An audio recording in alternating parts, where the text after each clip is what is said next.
Hello my dear friends, Patrick here and welcome to the CRUD tutorial for Blazor in .NET 8. Boy, this was a ride. I already recorded the tutorial. I didn't expect it to be that long, but I covered everything, all the render modes. We've got static server-side rendering. We are using StreamRendering. We're using the new form capabilities, meaning server-side rendering without WebSockets or WebAssembly, so no interactivity actually, but still we can use a form to, for instance, create something, right? Create any kind of entity. And then we also used the server render mode, WebAssembly render mode, and also the auto render mode, which is of course server and then WebAssembly. I will go pretty deep actually, cover, in my opinion, everything. So you can learn a lot in this tutorial. Some errors happen because it was kind of live, new experiences here, but you live and learn, right? So I hope you enjoy it and learn a lot. And if so, you know the drill, please hit the like button, subscribe to my channel, it does make a difference. So thank you so much for doing that. And if you want to support me, scroll a bit further down. There is the link to my Patreon page. So all my patrons, thank you so much for supporting me already. I will love you forever. And if you're still here, make sure to check out the link for the 2024 edition of the .NET Web Academy, where we, of course, cover everything .NET 8 related, meaning Web API and also Blazor, now server, WebAssembly, SSR, whatever you can think of. Everything with .NET 8. So this is what we're going to do in the upcoming .NET Web Academy. So make sure to check out the link in the video description to join the waiting list. And now, without further ado, enjoy the tutorial. All right, so here we are, Visual Studio 2022. It's the preview edition. And I can tell you already this will be interesting because when we now filter for the Blazor templates here, you see we've got the Blazor web app and the Blazor WebAssembly standalone app. This is the new stuff, all right? So here, this is still older stuff you can use, but you see that Blazor WebAssembly, well, you have the empty application here, but for .NET 8, we actually only have Blazor web app and Blazor WebAssembly standalone app. Quick word about Blazor WebAssembly standalone. When we go here, just click this through, you see that we have no ASP.NET Core hosted option, right? So when we create this, you see it's only one project, only the client project.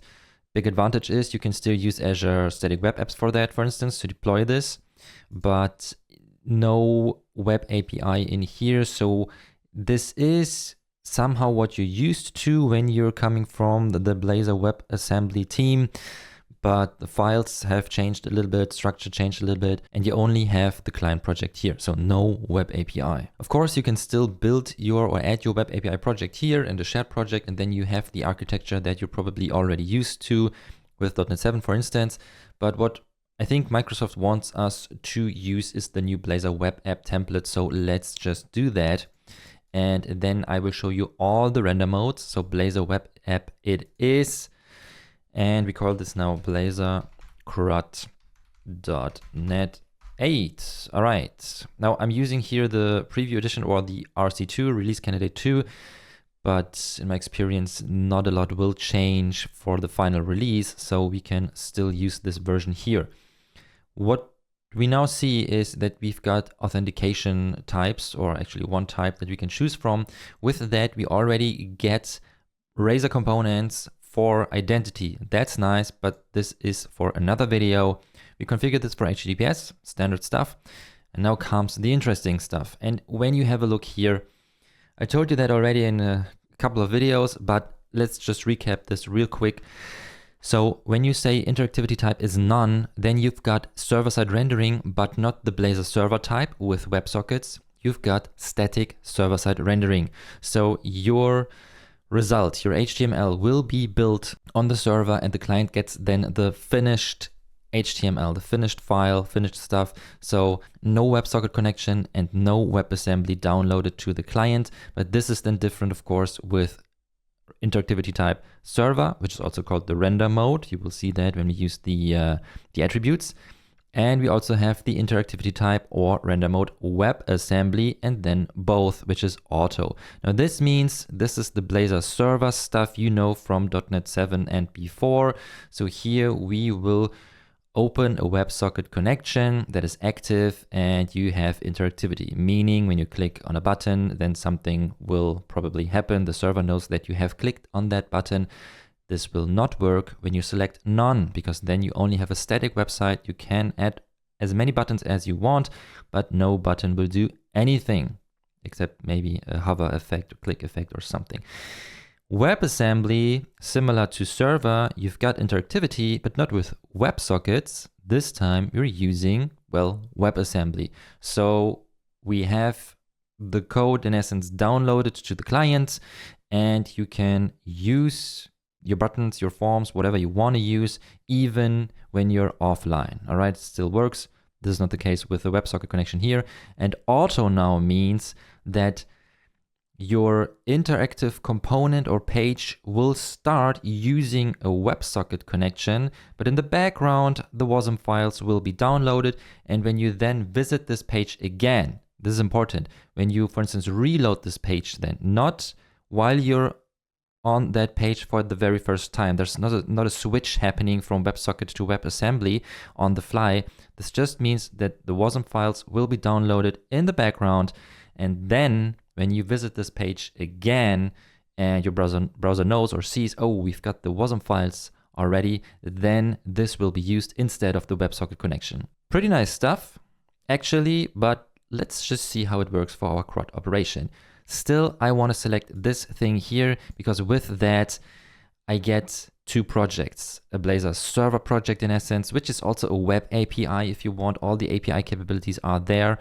And we also got another project for all the WebAssembly stuff. But let's have a look at that in a minute. One more thing we can configure here is interactivity location. And this is also new with release candidate 2. This just means when you, for instance, say, okay, I want interactivity type server and then also global, then this is in essence a Blazor server application as you know it from .NET 7 and before. Not totally the case with this configuration here, because you got another project, an extra project for WebAssembly, where then the Blazor server project is your web API, ASP.NET Core hosted, right? And then also another project for your components. I know now it's getting complicated, so let's just have a look at all that.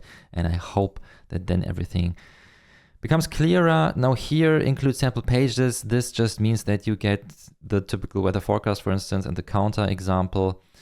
And when you don't check this, then you've got the same stuff you got with the older empty templates. All right, so let's just add the examples. So again, .NET 8, RC2 in this example, auto interactivity type. So we've got server and WebAssembly, and per page component.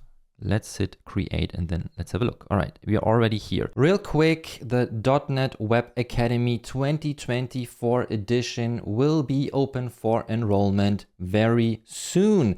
In there, we will cover everything .NET 8 related, meaning web APIs and Blazor, WebAssembly, server, static server-side rendering, stream rendering, everything you can think of, everything .NET 8 related. This is what we're going to do there, and we will have a deeper look at the architecture there as well. So how would you now build your solution? What projects should you create if you want to be the first to know when this thing is available? Scroll a bit further down in the video description, you will find the link. And now let's continue with the tutorial. I also already want to state, because this was important for me, I am used to WebAssembly ASP.NET Core hosted. I loved that architecture because there you had your client project, which was, well, the client, the user interface, right? So you've got all your pages, your components there. You see now here 2 projects with Blazor components, pages, and so on.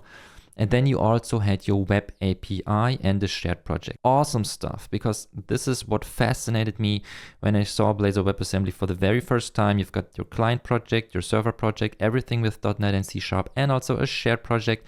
You could host everything on Azure, and both the backend, the server, and the client, the frontend, could use the entities from the shared project, for instance. Amazing stuff. When you're coming from Angular, for instance, as I am, then you know that you would have to create your objects on your backend and for the web API and stuff. And also the same, well, you should at least, I know JavaScript, you don't have to, but would be nice to create your entities there or your DDLs there as well. Not the case here. Here we could use both. We can still do it, but we have to think differently. I know I'm talking a lot about that, but it is important to me. And I think it is important to state that the way we will develop Blazor apps in the future may change. If you still want to use WebAssembly, if you only want to use server, then not a lot will change actually, I think. Bear with me here. This is really new stuff, not that experienced yet, but of course I will try to answer your questions and well, provide more videos about that stuff.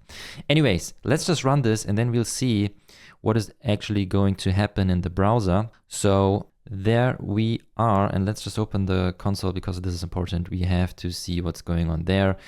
Here now, the Hello World page, the home page, static rendering. Okay, let's have a look at the code. Here we've got our pages, home, and you see nothing is here, no render mode whatsoever. This is different here. On the counter page, we see this attribute, RenderModeInteractiveAuto. One more hint about that on this official blog post here by Dan Roth, release candidate 2, we see that they changed the attributes actually. Let me find, yeah, there it is. So here now you see the old way is already the old way to use the attribute render mode and then whatever you want to use. The new way will be with the release, the official release of .NET 8. Maybe you already have the .NET 8 SDK there, no RC 1, 2, whatever. Then you see that you can use this thing here, right? Render mode and then interactive server. But as you can see on here, this paragraph above, that to be able to use it that way, you would also have to add a using directive actually, because when we now go back here and I'm trying to use the render mode and then interactive auto, for instance, Visual Studio has no idea what I want to do. So what I have to do, actually, it's not loading at all. I have to add it like that, and maybe I have to rebuild it. All right, still no syntax highlighting whatsoever. Let's try that. Yeah, rebuild failed because it doesn't know what this is. So you have to add the render mode, right? Or add a using directive, whatever you want to use. The problem I had with this, because you will see that in a minute, that I cannot set the pre-rendering flag here. I have to, or if I want to change the pre-rendering, and this is really important, again, if you're coming from WebAssembly, maybe you used it, I didn't, because I built apps where it wasn't really important for me, but if it is important for you, then you can set the flag here, for instance. By default, pre-rendering is enabled for server, render mode, and WebAssembly as well. So if this is important to you, maybe you still want to use the attribute here, or add a little configuration here, according to the blog post here, where you can then set the pre-rendering. Because this has an interesting effect when we build our own pages. These are the example pages, of course, they just work. Let's have a look at them again. All right, so here we are. Again, the home page is simply static rendering. When we again have a look at the developer console, and here then the page, this is what we get. All right, now let's have a look at the weather page. You saw that short loading, and here we don't see anything. Let me just try this one more time. There it is. And here you see we've got the loading screen or the loading text. And then after a while, we see the data. Okay. Now, what's that? This is the stream rendering. I have to explain this again. I don't know if you watched my earlier videos. So when we now go to the weather, and by the way, you will see me wandering around here in the Solution Explorer because I'm still not used to it, to look for the pages and the components in two projects. All right, so there are pages here, there are pages there, and I'm still, well, I never find them directly. But I hope this changes in the future. But still, here what you see is the stream rendering. So this means that we have the static server-side rendering, meaning everything is built on the server. We can see the data then, But when we would not have that, we can set this to false, or simply comment this out and restart the application. And then you will see that it takes a little while to get there. See that? Here on the counter, and then go back to the weather page. And it takes half a second. Well, why is that? They just simulated this asynchronous call, let's say. So it takes half a second. You can set this to a second, of course. And then what I want to show you is simply that without stream rendering, this means that we really have to wait for this page to load before, or the data to load before we can actually go there and see the data. But here now you see that the data is already here, right? And with stream rendering, we can, well, see already, let's say the skeleton, the shell, whatever you name it. And until the forecasts are loaded in this example, well, we just see this loading text and it comes later. Nice, actually, for the user experience, and still no interactivity, right? So still no server-side rendering, static. It's static, they call it static server-side rendering, but no WebSockets. So not really Blazor server as you're used to it, and absolutely no WebAssembly stuff. So in essence, again, already very important, you can build your applications, a lot of your applications, just using these two features, static server-side rendering and stream rendering. Because if you need a form, there's still the option to use the edit form with 2 more parameters and 1 attribute, where you say supply this data from a form for parameters here in the code block. Again, if you're used to it, I hope you know what I'm saying. And then you're done. It works. All right. So actually great stuff. But now comes the other kind of interactivity. So let's just say we want to use a button, like here, the counter page. This is no form, right? So what we can do, we can click here and we see a result. Great, the counter is increased. But when we go to the counter page and you see it here, RenderModeInteractiveAuto is used, but we are here on our client project, which is the WebAssembly project. This is necessary because, well, with the auto render mode, we want to use also the WebAssembly render mode right after our first load. So we have to set this page then in the client project, because everything where you want to use WebAssembly has to be created or set here in the client project. This is important. Now, what is this thing doing? Again, let's just comment this out and have a quick look. And now, no interactivity. I can click here as much as I want, but nothing will happen. Well, it's just static server-side rendered, right? We have no interactivity here. And now let's have a quick look again. I have to clear the site data. And now when we go to, there it is. First disclaimer, this here is Visual Studio and hot reload stuff. So this is not the WebSocket connection I'm talking about. But when we now uncomment this again, we restart the app, it will load. And this is now the WebSocket connection I'm talking about, right? So here now, when we go to messages, we should be able to see something is happening. And maybe we also see, yeah, we see some values here where the user has clicked. So this is really the WebSocket connection, but we also see that Wasm files have been downloaded. And this is what also happens when you use only the server the interactive server render mode, right? You have the WebSocket connection. And when you use interactive WebAssembly, then you see that these files will be downloaded. And in this case, both is here, right? We have the WebSocket connection and also the Wasm files. And you can see that as well here in the console. You see the WebSocket connection is here. Great stuff now is when we go to the homepage, for instance, then after a couple of seconds, yep, the connection is disconnected. This is nice, all right? I love that. This is really, really great.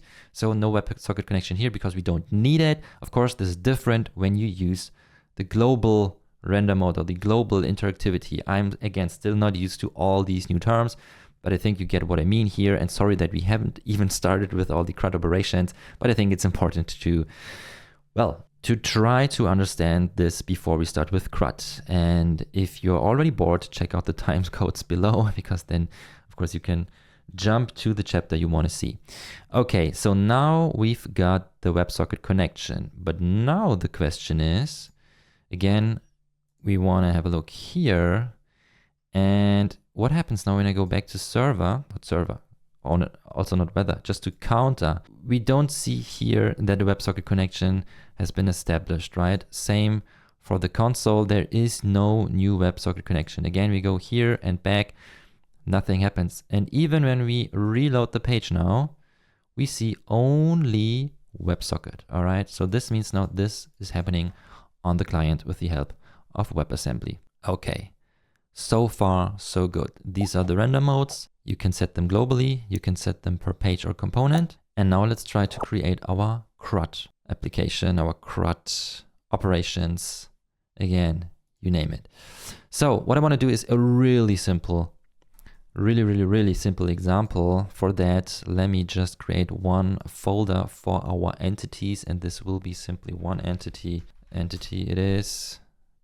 And here I add one item, and this should be a video game library. So it's a bit more fun for me, but in essence, at least for me, maybe for you too. And I just use an integer for the ID that was hitting tab one time too often. And also the name. This is great. And let's set this required. So here now, this is our entity. All right. To keep this really simple. And I want to use also entity framework here with SQL Server. I know I said simple, but maybe this is a tiny bit more realistic than when we have a real database behind that application. So let's add the boilerplate code for that as well. We've got our data folder here, and we add also our data context inherits from DB context. And of course, with control period, we get the quick fix menu and we install the latest version. Now for that, we need a constructor, the data context constructor with the DB context options with our data context. We call this options. And here we use the base constructor as well. And we only need one data set. So DB set of type game, and we simply call this games. All right, so these then will be our video games, so our games table will that be. For that, we also need a connection string, of course. So here, let's add this, call this by default connection. And in my case, I'm using SQL Server Express. If you don't have it installed, please just Google for SQL Server Express, maybe also for the SQL Server Management Studio, install all that and you're good to go.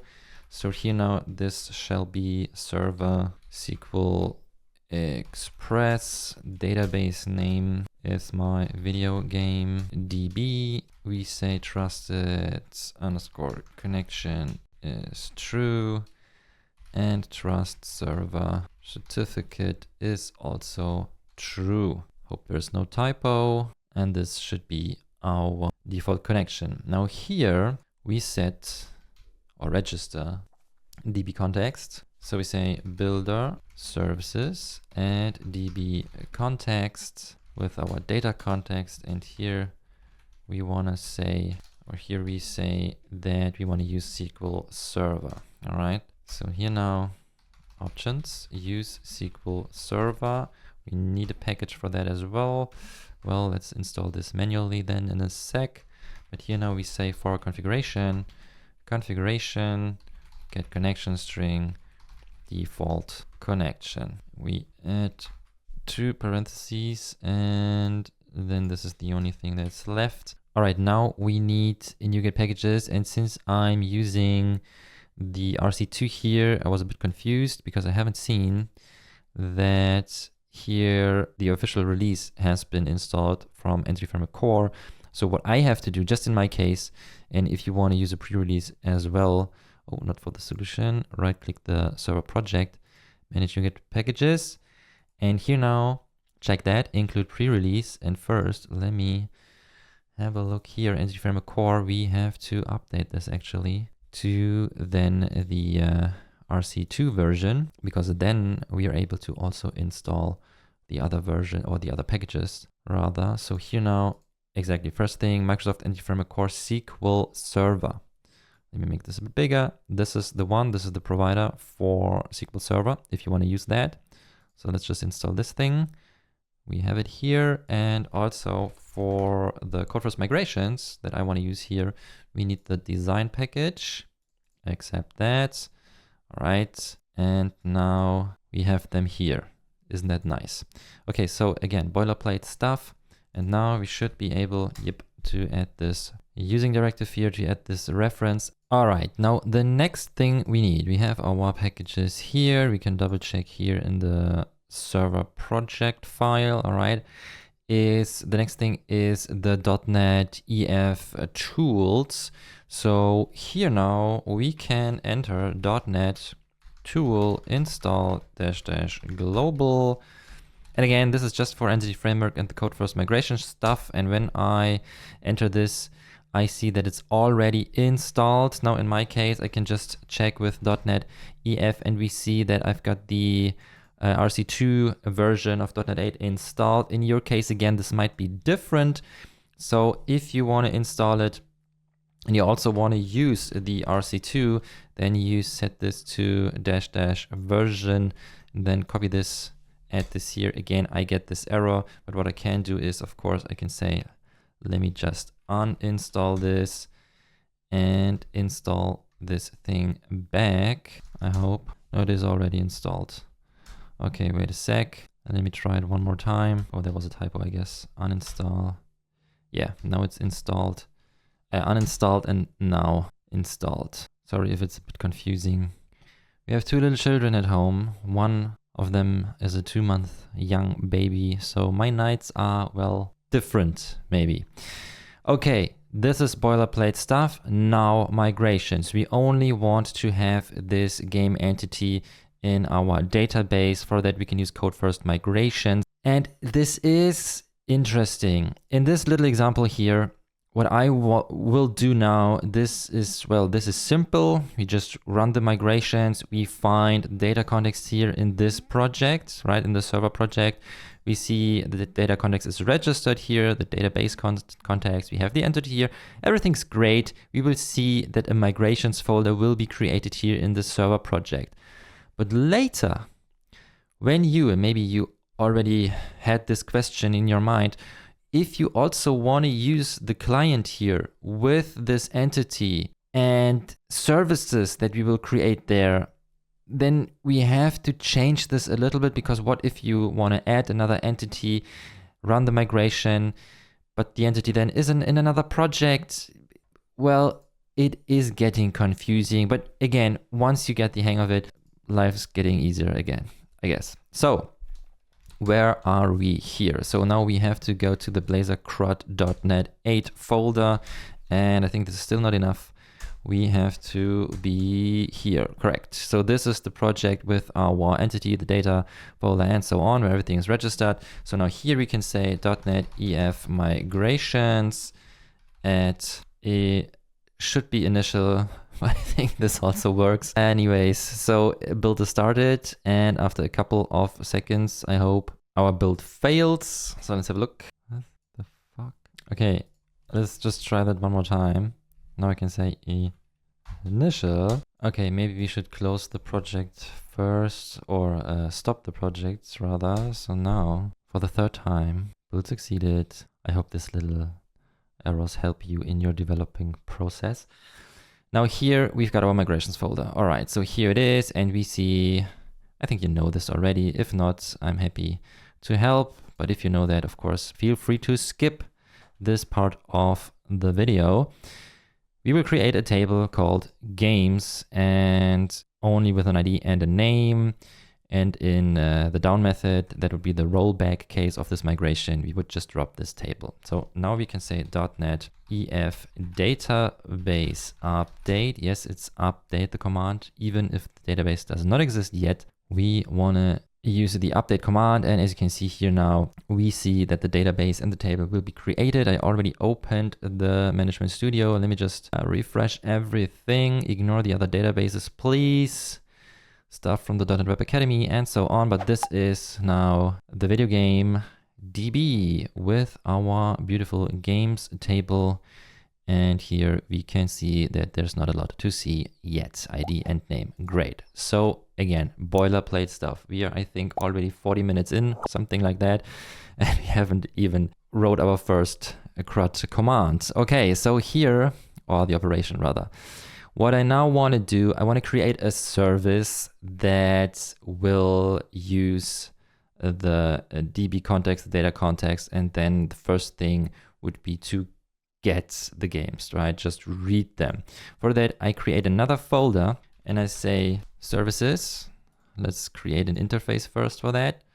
So here now, this is our iGame service interface. And here also a new item, which is our game service.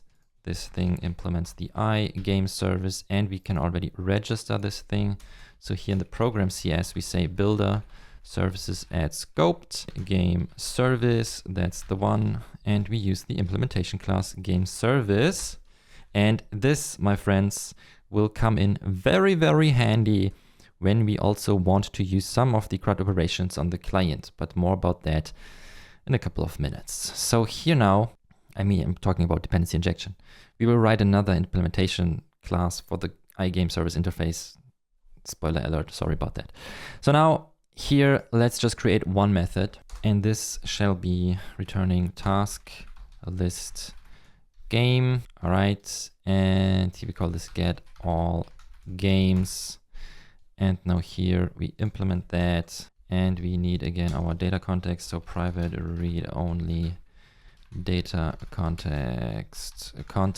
I know this service is also kind of a repository then, but it is a repository. And so we skip one layer, and we're not using data transfer objects here. Again, sorry about that. Bear with me here. This shall be a quick tutorial, although it already will take long, I guess.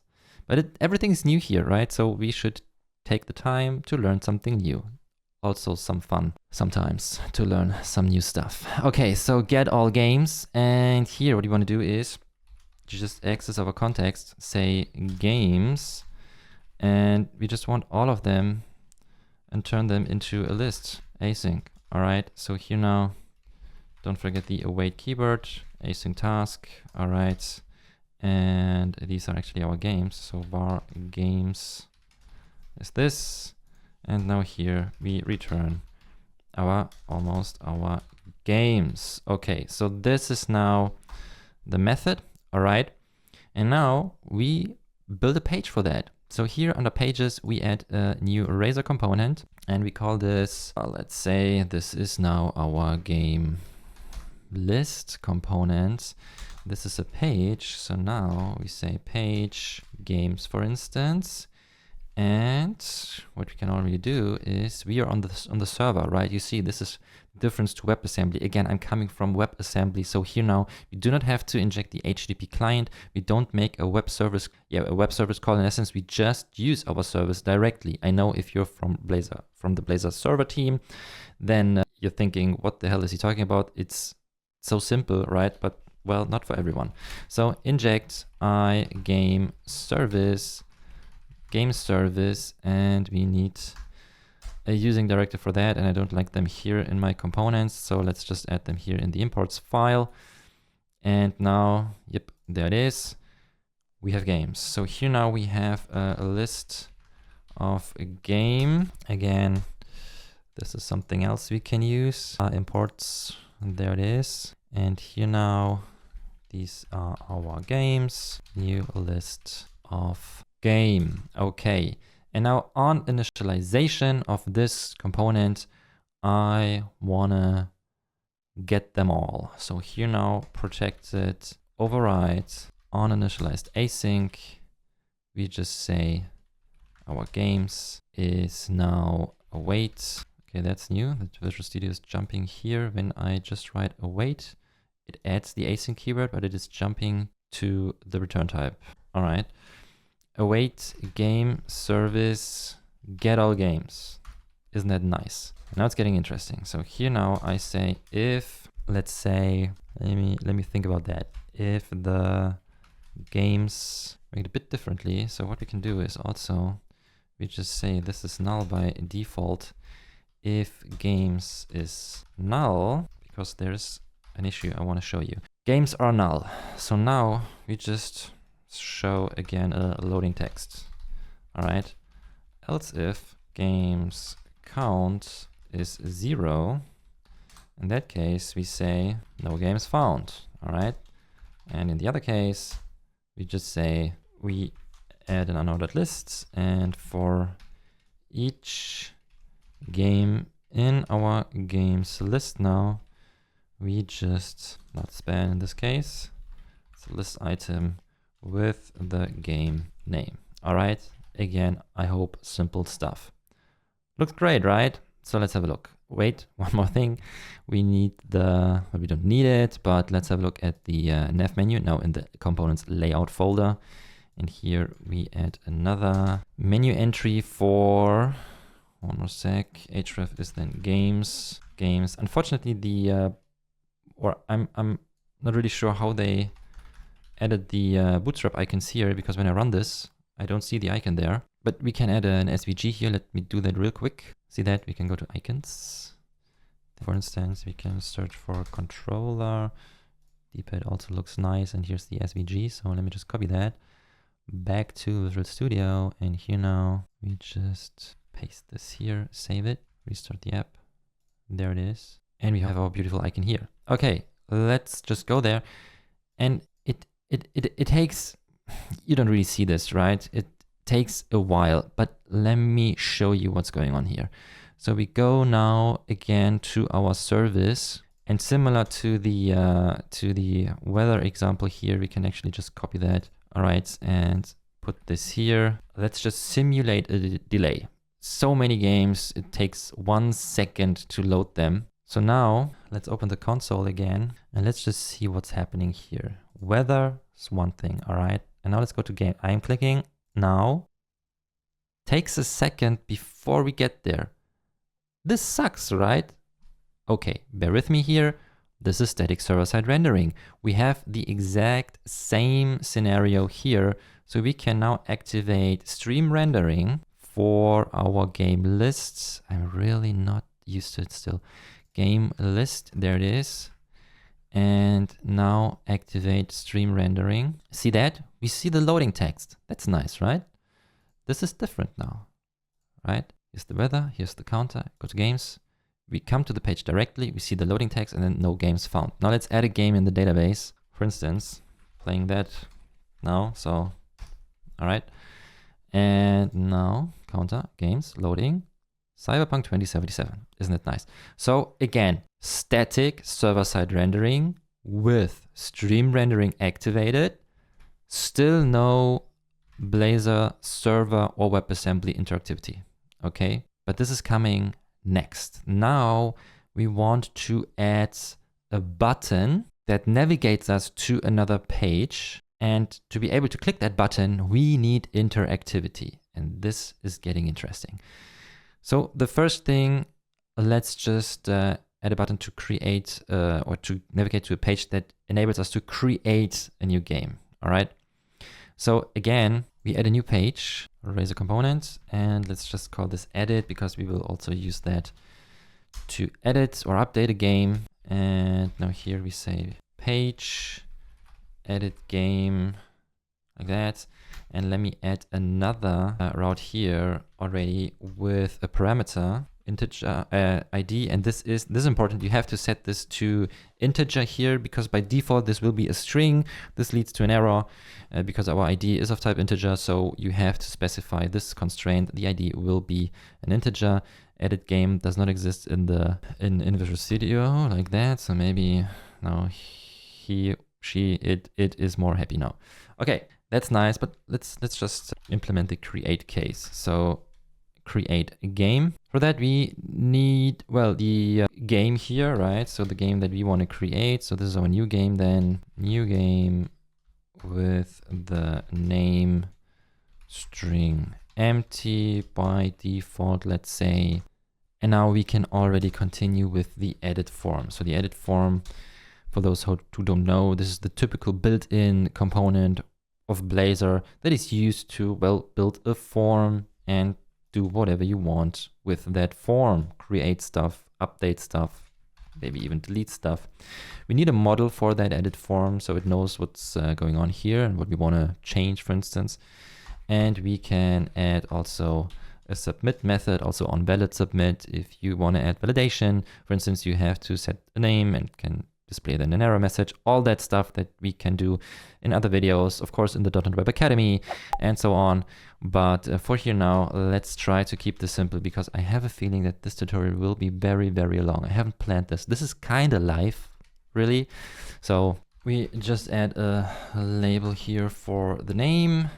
And again, another built-in component, input text. It shall be for the name. We bind the name of our game. So name the game like that. And here we just display it. And that's it for the data. And then we need a button. All right. So here button type important. This is the submit button. We can add a class like button, a primary, bootstrap stuff, and call this submit. And then of course we also need the handle submit method. So this will probably be also something asynchronous. So async task handle submit. And now here we do something. All right, give me a second here. First, we want to get to that page, right? So this is actually everything we need. We have the we have no routes file where we have to specify all our routes. This is the beauty of Blazor, or one of the many beauties of Blazor. For instance, if you know Angular, you know what I'm talking about. So here now, this is everything we need. But again, now we want to navigate to that page. Of course, we could just use an a tag with an href and so on. But let's say we want to use a button. So we go back to our game list, and here now I want to add a button. Give it the text create a game and also a class. So button primary. And in here now with add on click, we can say when someone clicks this, we call a method called create a game. And again, here we will add a method to navigate the user to the other page. For that, we need the navigation manager. So let's inject this thing real quick. Manager, navigation manager, and now down here create game, navigation manager, not the context, the manager, that's the one actually, yeah, there it is. And here we say edit dash game. Let's test that. So I have so many tabs open now. Okay, it is rebuilding. We see loading Cyberpunk 2077. Create the game. Oh no, we forgot something. We need interactivity. Well, of course, let's just add attribute and then render mode interactive server. Right, restart. What's that? It's loading twice. What the heck? Okay, go here, back, loading twice. Why is that? When we go to cricket. Okay, this is something else I forgot, but this is not important for now. The important thing I wanted to show you is that it loads twice. So this is already one thing to, well, be careful about. We added stream rendering and also interactive server. Now, interactive server render mode does something similar to stream rendering, but just to show you again what is happening here, I want to comment everything out. So restart the application, and here now, again, when we make the switch from the counter page to the games page, we get directly to that page, right? I click and the page is there, loading, great. Now let's try it the other way. Only interactive server mode, all right? But now when I go from counter to games, takes a while. I already clicked and you've seen something has already been rendered there somehow, and maybe we can already see it, also see it in the console. So we go to games, well, not really in the console, but again, we go to counter, then games.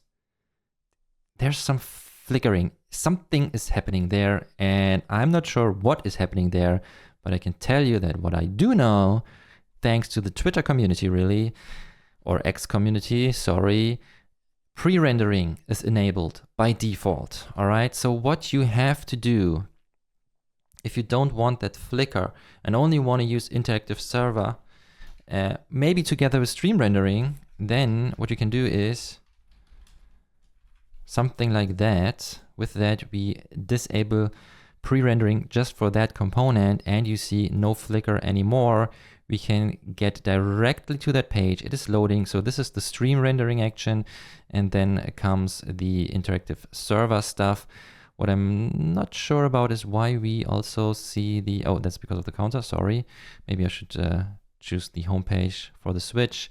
So now here we see that it has been loaded, and we have no flicker at all, and we can go to the create game. Let me just fix that real quick in the edit games. Edit game, there it is. And here we just add real quick the int ID. Let's make this null as well, and this is a parameter. Format everything, and now this should work. Games, create game. I made another mistake. Oh my gosh. That's what we're talking about. Okay, so now home, games, create game, no flicker. We can do anything here. Connection has been disabled again. We can come back here, connection is here again, and so on. But is it the right way? Maybe we can do this a bit differently. Well, maybe, but again, just in case you want to do it like that, maybe, since we only need this button here actually that should be interactive, maybe we can create another component and just make this component interactive. And this component is also just a button. I know what you're thinking. Patrick, really just the button? Really just only create a button component? Yeah, sometimes it might make sense, but of course there are many more options now to realize this functionality here. But let's just go with the idea of creating this button now. And I'd say we add a new folder for that and call this folder maybe shared, because maybe we need this button at some other page as well. And here now we just say this is a new eraser component, and we call this thing create game button. Because the thing is, we kind of simply say on click, we use a parameter for the for this button here and say, okay, with the parameter, then we set a function like the navigate to function. This will not work because the code then is still here, and we need that code actually in the component that needs the interactivity, because when the code is here, this component then would not be interactive, right? Again, we don't want to use that here. We just want to use stream rendering to display the list of our games, and then we want to make only this button interactive, and whatever is happening within this component, so inside that component, this shall be interactive, but for that the code has also to be inside that component. So in essence, you just grab that thing here like that and go to our create game button, put that here, also add the navigation manager, of course, inject navigation manager. All right, and then the game list, grab this thing and put this here. All right, and we set the render mode. So here now, again from the game list, let me just grab that like that. And let's just say stream rendering is fine. Let's see how this looks then. And here in the game list now, we say this is our create game button, but maybe we can grab that, put that here. So add using like that. So now on the game list page, we have stream rendering. Navigation manager is not necessary here. And now we have our create game button. Here we have interactive server render mode.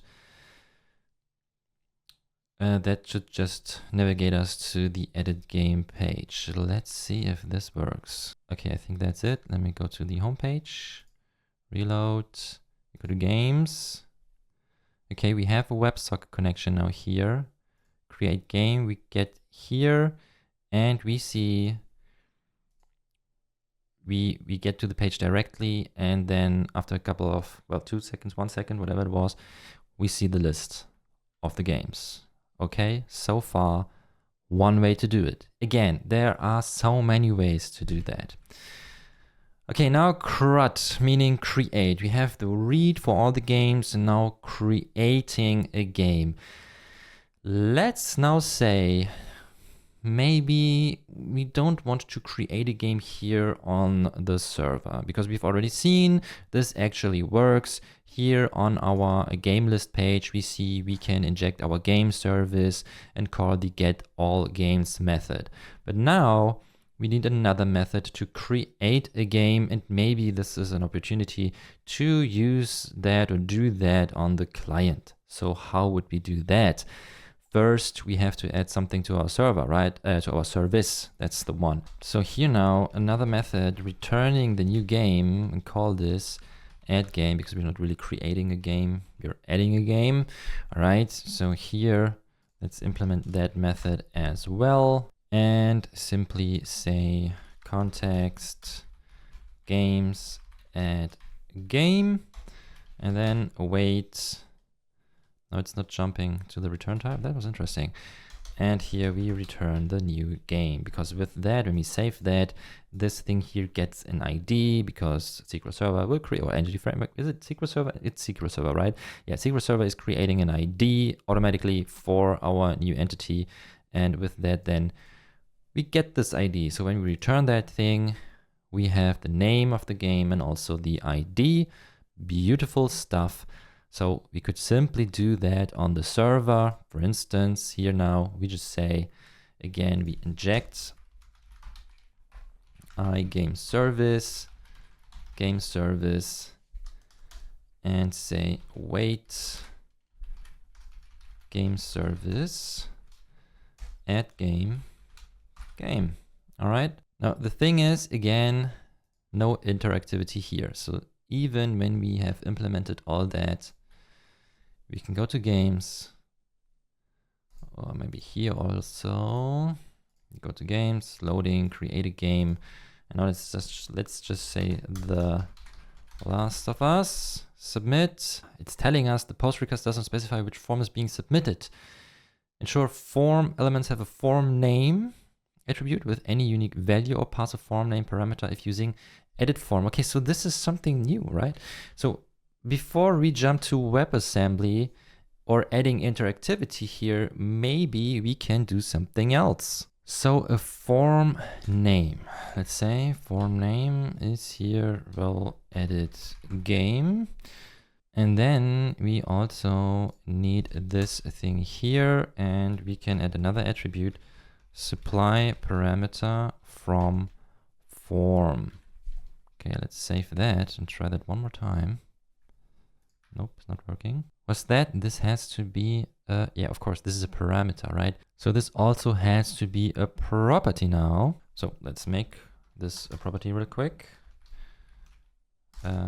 Get set, like that. Let's try that now. Let's start with the game list. We create a game, and now The Last of Us, submit. Something was happening. We go to games. We have our game. Okay, not bad. Not bad. So again, no interactivity here on this page. It's still only server-side rendering, but we can use that form. That's nice. And now, actually, what we can do is we can do the same thing for updating a game. But what about deleting, for instance? Well, deleting would be then a button in essence that we can put here or on the game list again. So this could be similar to actually the stuff we have already implemented, right? So here, for instance, in the game list, we can here, that's something I wanted to implement anyways, an edit button, which is again a separate component, and then also a delete button, which can be a separate component, and this then has the interactivity, for instance.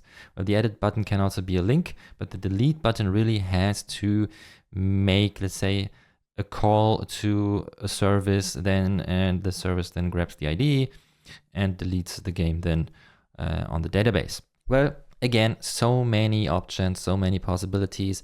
So how should we do that now? Well, this is an example tutorial, so I want to show you something else.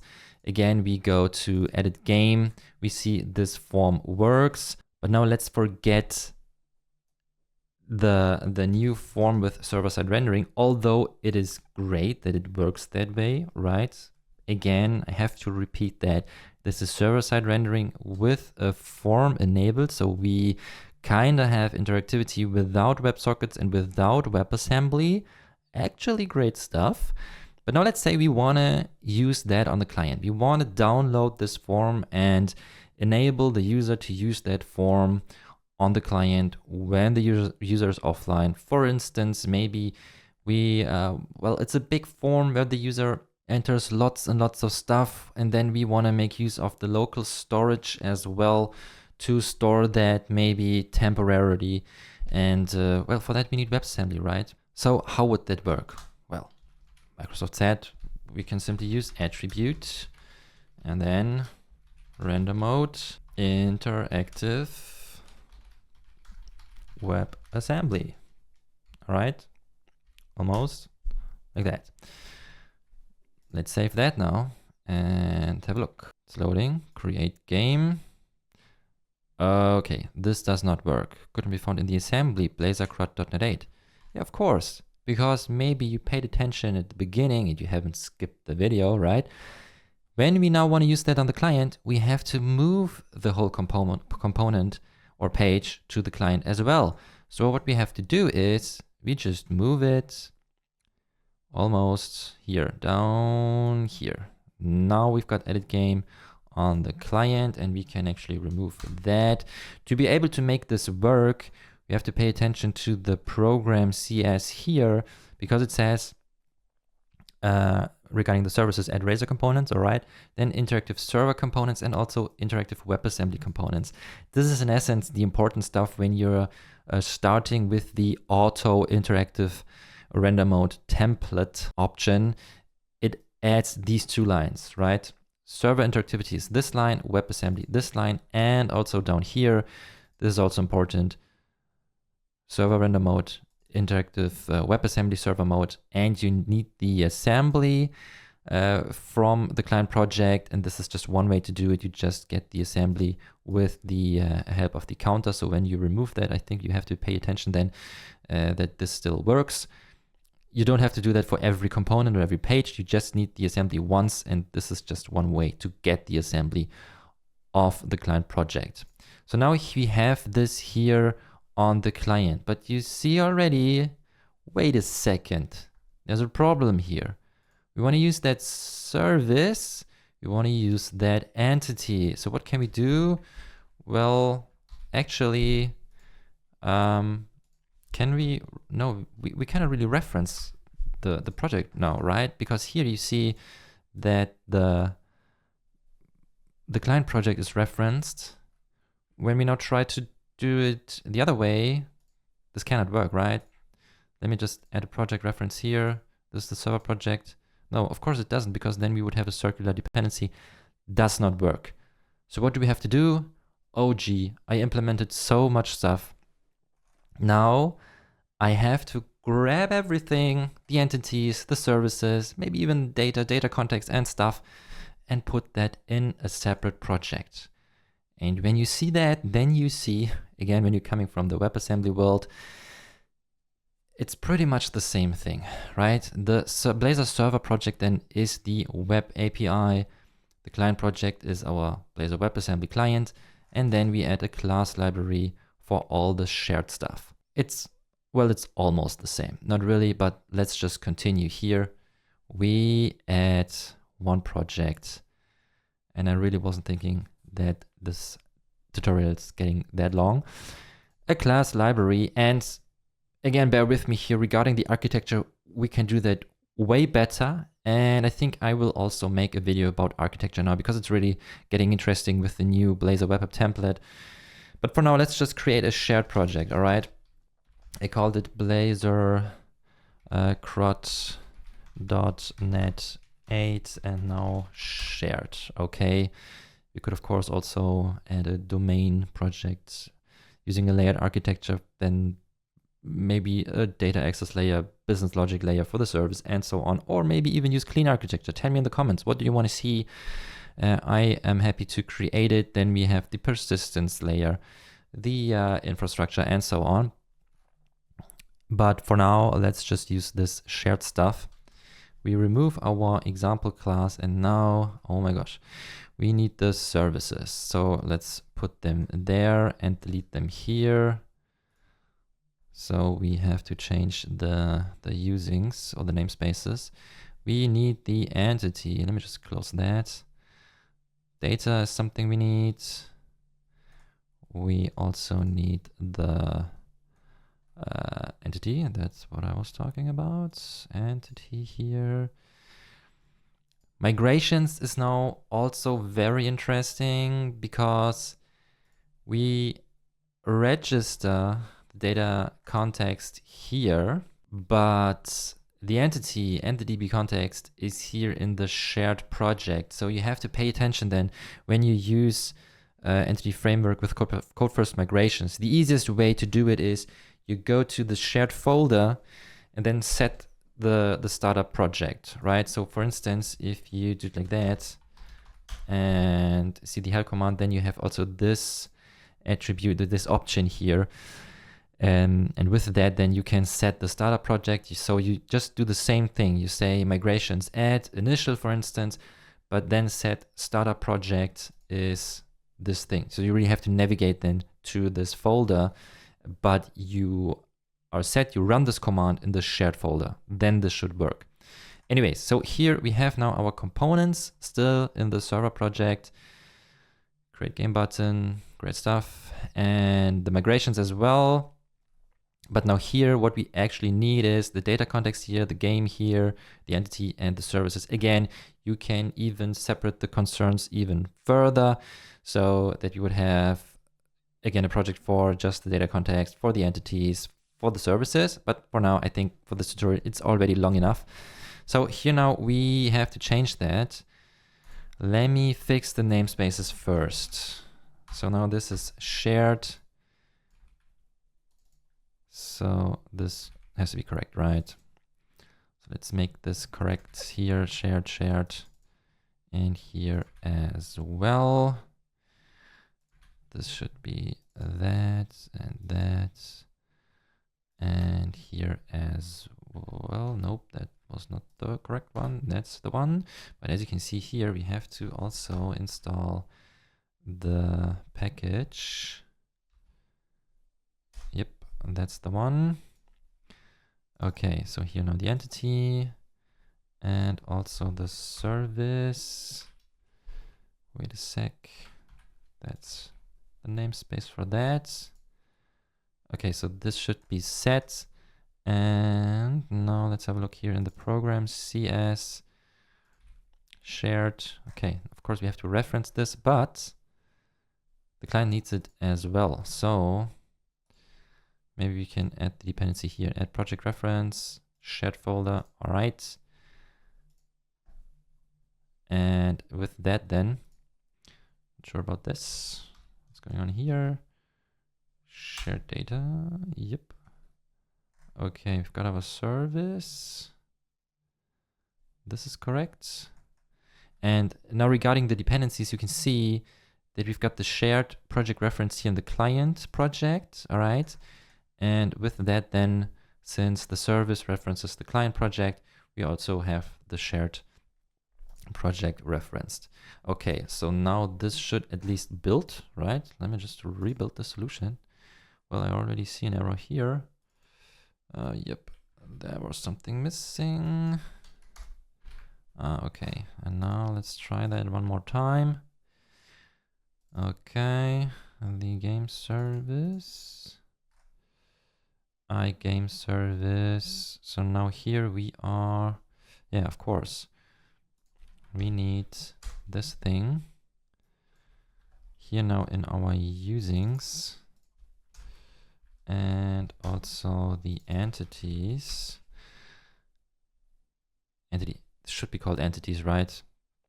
Anyways, so also let me have a quick look here in the imports.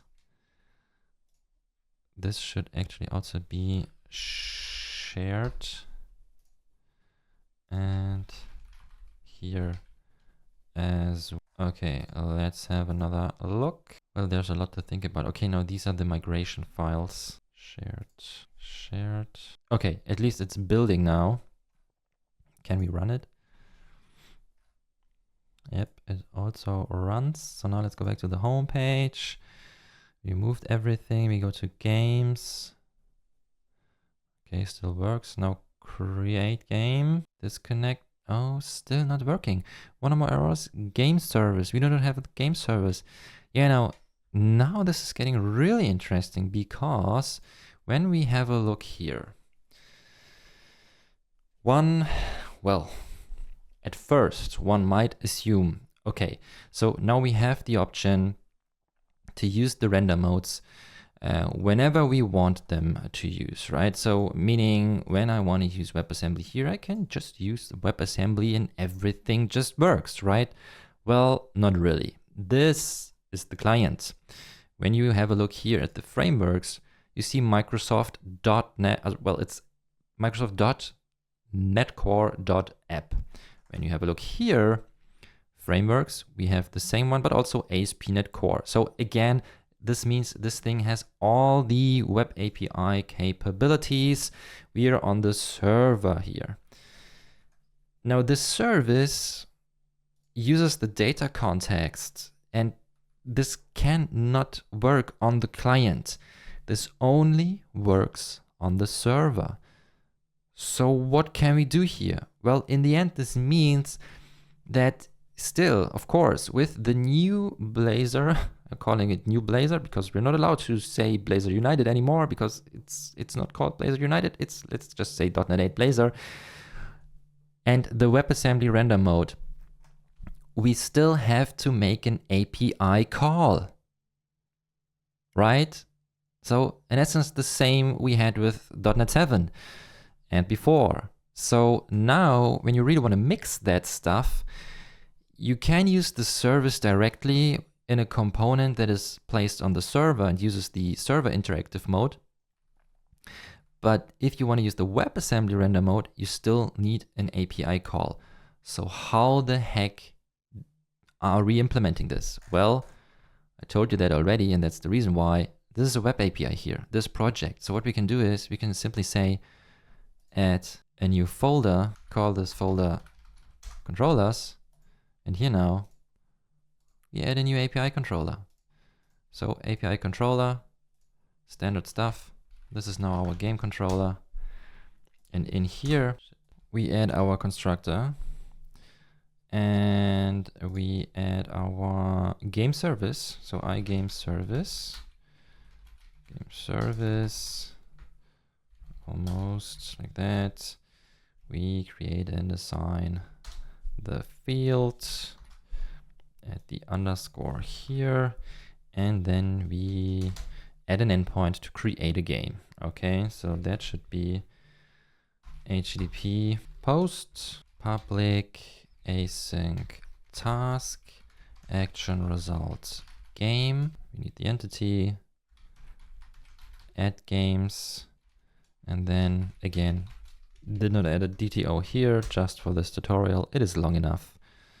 Var say edit game, then is await game service add game, and we return okay edit game. So here now, first implementation of our controller, but now we also have to register the HTTP client, and we have to do it on both projects. So here we have a program CS. You see nothing is registered. And I know maybe you thought, well, maybe we should first try to register the game service and it will work. It doesn't. All right. So of course we can build our services and we have to, but give me a minute. I know, lots of complicated stuff. Add scoped, game service, and also HTTP client. So that would be builder services add scoped. And then let's call this HTTP is a new HTTP client with a base address, and this base address is a new URI with builder environment base address.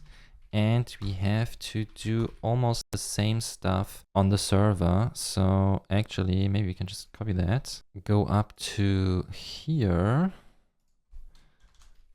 And now here we say, well, we could hard code this or say configuration. So we put this into the app settings, get section, and I will add something like base URI, like that. And from that we need the value. All right. Yeah, there is a value. I'm sure about that. Okay. And now in the app settings, here we say base URI, and no, this is not a section. This is just a string. And let me have a quick look in our launch settings. That's the one. So we just paste it here and we should be good to go, right? One more thing is missing. We have the services here in our shared folder. We are using actually already this service here. Wouldn't it be nice if you would be really able to use this service and we do not have to add or inject the HTTP client here and make the API call here? Well, let's have a look. Again, maybe you want to see that. We have injected the service here already. We can load this, but you see it still does not work, unable to resolve. Now it's the data context. Well, you can try to go down this rabbit hole, but in the end, it does not work. Thanks to dependency injection, though, what we can do is we can implement or add another implementation class actually for the iGame service and call this maybe client game service. And this client game service then makes our API calls. So we can really use the same interface, the same service in the end, also on the client, but it is not using the database context directly or a repository or whatever it is going to use. It is making the HTTP call. Great stuff, right? So add a new item, call this client game service, game service. We implement that. This is a public class. We have a private read-only HTTP client HTTP client. We create a constructor out of that, and here now what we do is we say var results is await HTTP client post as JSON async our game. The URI now is API game. Maybe we can put this in a new line, and here game is our object, and we return await results content read from JSON async almost like that, and that's true. We can remove that. Let's just see. But of course, regarding the registration, now here we say not the game service. This is now the client game service. Save that and have a look. Go back to home, reload that. Now we go to games. We want to create a game. No error. Our WebSocket connection is closed. We have WebAssembly. And now let's add alias of P, for instance. And it does not work because, of course, I forgot one thing. I already see all the hate comments. We have to add the controller capabilities here, of course, because this is no web API by default, let's say. So what we have to do is here first, builder services, add controllers, right? And down here, we also have to add the middleware. So map controllers like that. And now drum roll, lies of P. Nothing happened. Do we see that here? Well, let's just go to the list of games. There it is. We should add some feedback maybe, right? So then we would see that it works. But now we have covered all the render modes already. I know auto is not covered yet, but in essence, this just means that here now in our, not shared, it is here in the edit game. We could, of course, say here instead of WebAssembly, we want to use the auto mode. We restart the application and then also remove everything here, clear site data. We go to the console. And of course here for the button, this is the WebSocket connection. Then we say create game. And now here it should use the WebSocket actually. See that we still have this connection. So when we now say lots of the fallen, okay, see some messages here, say submit, something is happening, right? Don't know if we see that here. I'm not a WebSocket or Signal expert, but something was happening here, right?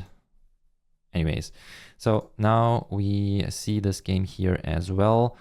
And again, let's pay attention here to the console. When we now reload that, no WebSockets whatsoever, right? Now we have the Wasm files downloaded. So here we also see no WebSockets connection for that. All right, this is great. So now in essence, we covered everything already, but let's just finish up the CRUD operations, meaning only updating and deleting is left. So it's up to you. Do you want to do that with the server or do you want to do that with the WebAssembly render mode? Again, we have our game list here. What I would like to do is add an edit button here as well.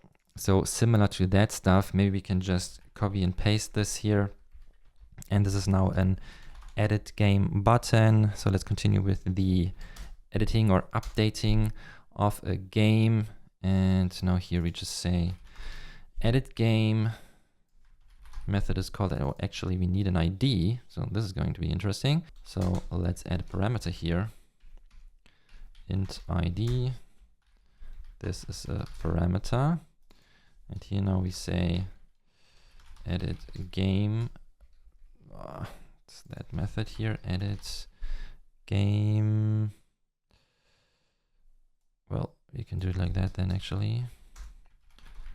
Edit game. And here we say edit game with the ID. All right. This should be our button. We have the HTML button with this function. We have the ID parameter here, navigates us to the page edit game with the ID parameter. And now when we go to our game list, we just add this button here. So edit game That's the one, but let's have a look. Edit game, why is it game button? That's the one, yeah. With the ID, game ID. This should be it. Render mode server. All right.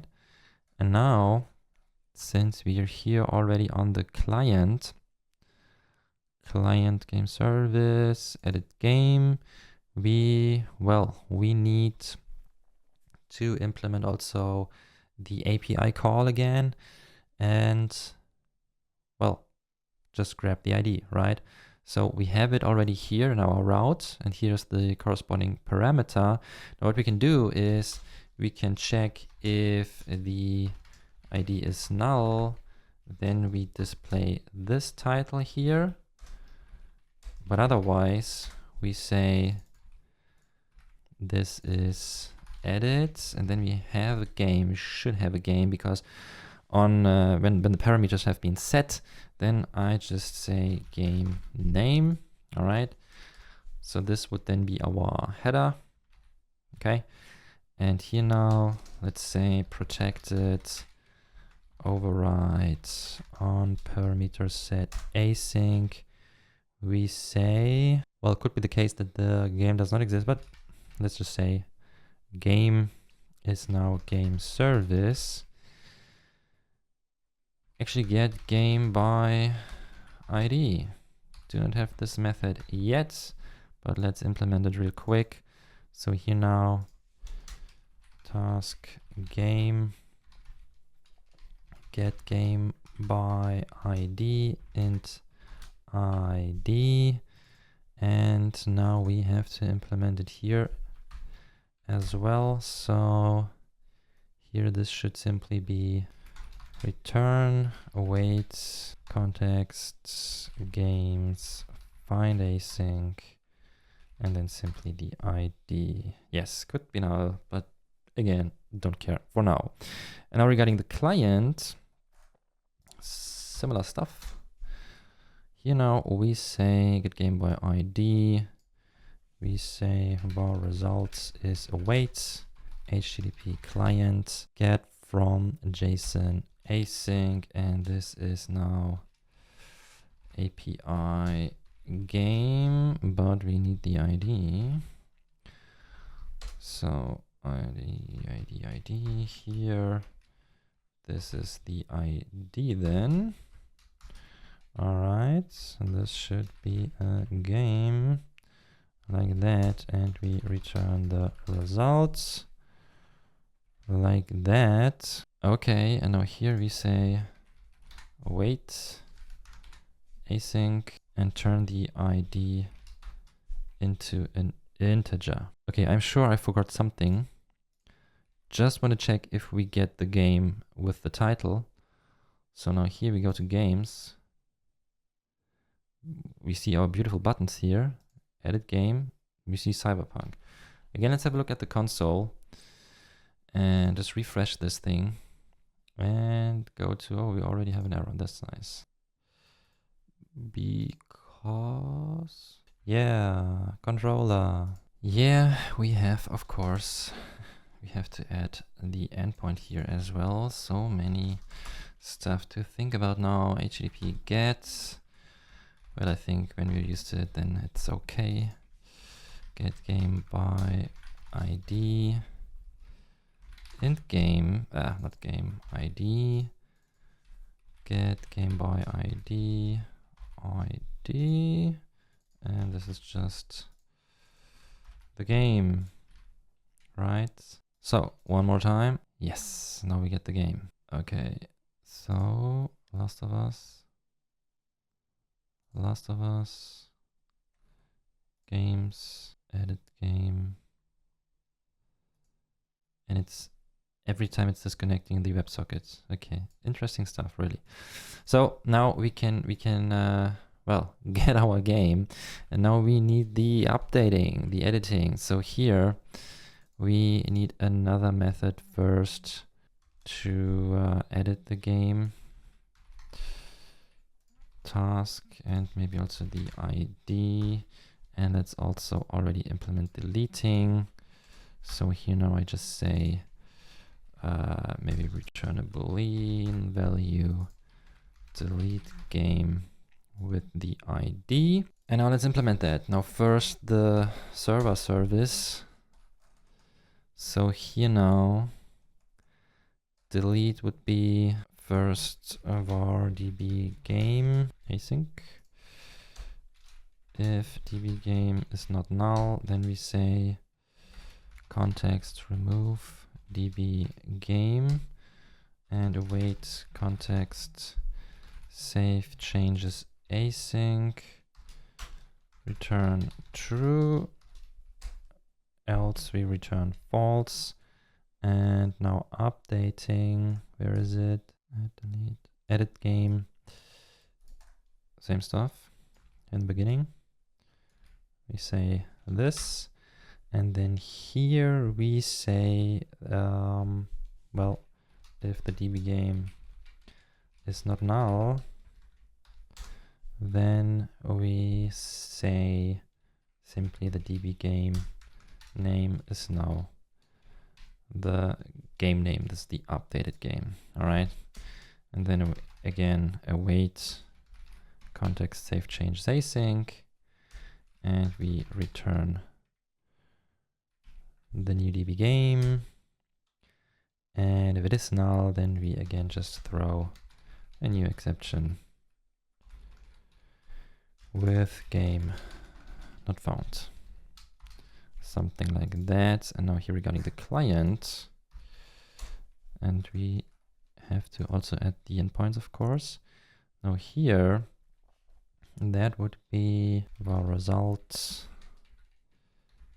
await also HTTP client delete async with API game and then the ID, return results, and edit would be await HTTP client put as a JSON async, and that'll be API game, then the ID, and here our game, and we return results content. Actually, where is it? No, we return,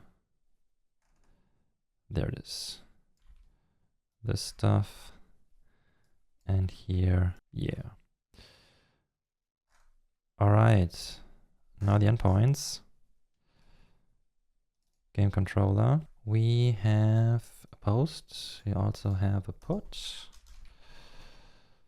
So the put would be edit game and ID game, updated game, and here of course the ID, and now here delete also with the ID and ID, and we have delete game ID, and this is actually, let's just call that result. Oops. All right, show me the typos. Well, I did all the server stuff, but I didn't implement anything regarding updating or deleting on the client. So what I actually wanted to do is, you know, handle submit. If the ID is null, then of course we add it, but else we call edit game with the ID here, and this should be then an integer, and let's also say async task delete game with an ID is then await game service delete game with the ID Well, that already is an integer. Okay. And now we should be able to add the delete button here as well. Maybe inside the form. So add if ID is not null, then we add this thing here, and this is now type button, not submit. There's something like danger, I guess. Delete, and on click we call delete game. Actually, we do not need the ID, we already have it. So int ID. Not sure if this works, but let's see. Restart the app. We have the delete button here. No error. Nope, no error so far. This is nice. Let's just start from the beginning. We have hello world. We go to the game list. We go to the Last of Us. Now it's Last of Us 2. We hit submit. Did something happen? I should really implement feedback. Yep, Last of Us 2. This is nice. Again, when we go here, this was the put. This is now the payload. Preview. Nice. And now again, I don't know, The Last of Us, delete it. And now we go back. Delete. Okay. Go back to the games. It's gone. All right. I think we're done. This is enough. And if you're still with me, thank you so much for watching. I really didn't expect this tutorial to be that long, but I guess we covered lots of stuff. And well, this is the direction we are headed with Blazor and .NET 8. Heading, you know what I mean. If you have questions, and I'm sure you have questions, please drop them in the comments. And also, what is your opinion about all that now? Please, again, drop that in the comments. Show me what you think about all that. And what are your questions? What do you want to see? I hope I can answer your questions, maybe even with more videos. So again, please just write it down in the comment section. Make sure to check out the links in the video description for the source code, supporting me maybe. Thank you so much again. And also the .NET Web Academy. There is something big coming for the 2024 edition of the .NET Web Academy. Of course, we will cover everything .NET 8 and .NET 8 Blazor related. So make sure to join the waiting list there. Again, links in the video description. And yeah, last thing, again, please hit the like button, subscribe to my channel for more .NET 8 and .NET 8 Blazor content. Thank you so much. And thank you so much for watching. And I hope I see you next time. Take care.